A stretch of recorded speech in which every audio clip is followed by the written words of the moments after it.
going on there, YouTube? This is STL0320 representing JBS. I'm back here again for a spoiler-filled review for Eddie the Eagle, starring Taron Egerton from Kingsman, Hugh Jackman, y'all know from Les Mis, from Swordfish, and most notably, of course, Wolverine. Christopher Walken. Christopher Walken actually plays one of the main roles. Actually, is Warren Sharp, which I did not see coming. Who is really the person that mentored Hugh Jackman's character, Bronson Perry. And it's an interestingly awesome feel-good movie because for every underdog, it's always that imagination of like, can I soar, you know? And I think one of the moments I'll talk about in the spoiler review is that there's a point where the main character is by the name of Eddie Edwards. Eddie is a geek by nature. Like, he's not good at sports. He pushes himself, he motivates himself. He's got a lot of heart, you know. But he's not successful necessarily, you know. But his dream is to get into the Olympics, and he starts off really young. And it's funny because his dad just bashes him. He says, "You can't make it. You can't get into the Olympics. It's not something that you are built for, nor should you aspire to. You need to be what I'm doing, you know." And he had asked him at one point, like, "What's your dream?" You know, like, to do what I'm doing right now. And it's so many different fights that happen between them. But by the end of the film, like, his dad really understands, is proud of him. But his mom has always been his biggest supporter. His mom's always been there, like, you know, like, "Where you going, Eddie?" Like, "I'm going to the Olympics." And she gives him like his little kennel to put his glasses that he breaks every 5 seconds. And that's one of the things that's comedic about it. Like, he never changes who he is throughout the entirety of the film.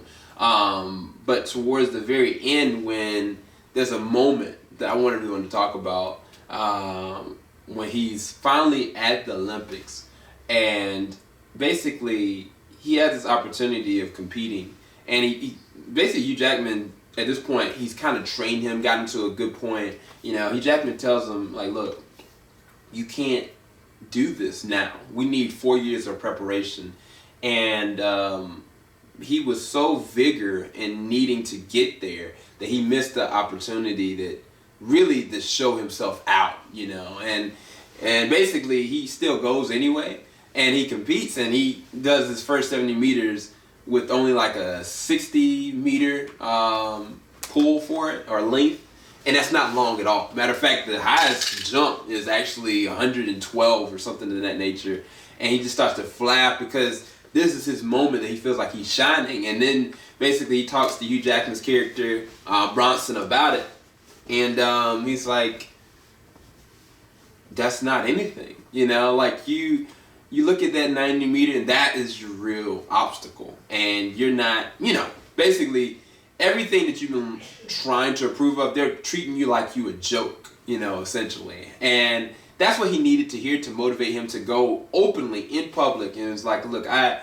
know I did what I did. I know I'm getting pressed for it," because everybody was just loving him with the flapping and everything. And by the end of the movie, I was actually flapping, to be honest. But he had basically said, I love this game. I love this sport. Like, this is my breath, essentially, and I will not disrespect it. So, in turn, I'm going to do the 90 meters. He'd never even done it before. And it was like, towards the end, like, it was so much anxiety going off of this film. Like, I really didn't know where it was going to end. But I thought it ended spectacularly because not only did he, you know, attempt it, but it was like he didn't lose his life, because I didn't know, bro. Like, it was so much anxiety because before, like, on the 70 meter and even on the 40, like, he almost killed himself twice. Like, there was one time, like, he fell, like, he was in the hospital for a long period of time. And even before that, like, he had busted himself on the 40 meters, so he didn't know anything. And even before, when he met Bronson was a drunkard, you know, like, when he was trying to teach him at one point, he was like, "It's like love making, you know, you gotta feel it." And he was like, "I don't know what that means." And he was trying to have his gritty moment. It was like, "Yeah, we don't do that." But there's a lot of different epic special moments between Bronson and Eddie that are deserving of talking about. And I really feel like I really can't, no matter all these notes that I've written about it that are so quotable, I can't really articulate any of them because all honesty, like, this is a movie that you will come out encouraged.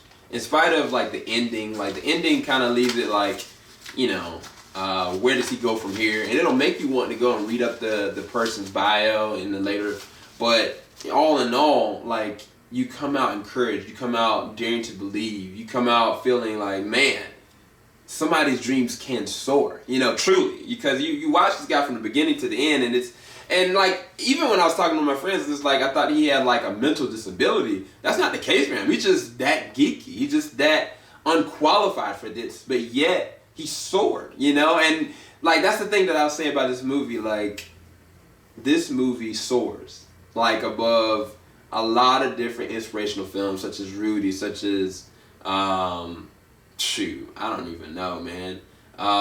Forrest Gump. There's a lot of different films that have a huge underdog. Lucas.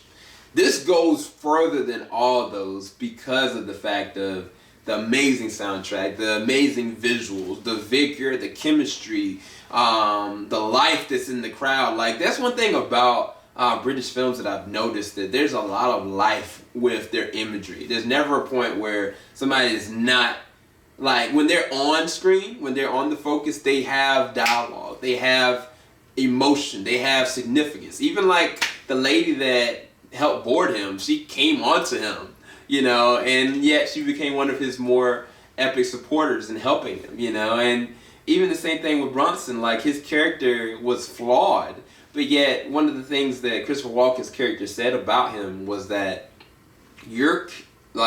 Bronson is amazingly talented. Like, he is vastly talented. But at the same exact time, the problem that he didn't respect the mountain. He didn't look at the mountain and try to say, like, no matter what, even if I fail, fall, or die trying, that is where I'm going to go. His prospect was fueled because of his natural gifting versus his eminent thinking that, all right, even if I fail, this is where I'm going to push myself. He never got that. And I think that's why he was thinking that he was going to lead Eddie astray, but then towards the end, they have a great dialogue. He's like, I'm proud of you, you know, and like, what's next? Essentially, he wrote in his book between like him and Eddie, like, because they alluded to that 4 years later they were going to go and do a lot more. I don't know. I haven't read back up on it. All I can say to y'all is that I gave this movie a 9.5 out of 10. I really enjoyed it. And hopefully y'all go into the movies and check it out as well. Like, it'll definitely encourage you. It has a lot of life. It's very funny. And it was definitely one of my favorites this year. Like, they on the road between Deadpool and now this. This is another fan favorite for me. This is JBS. We ain't gonna stop. Talk to y'all later. Peace.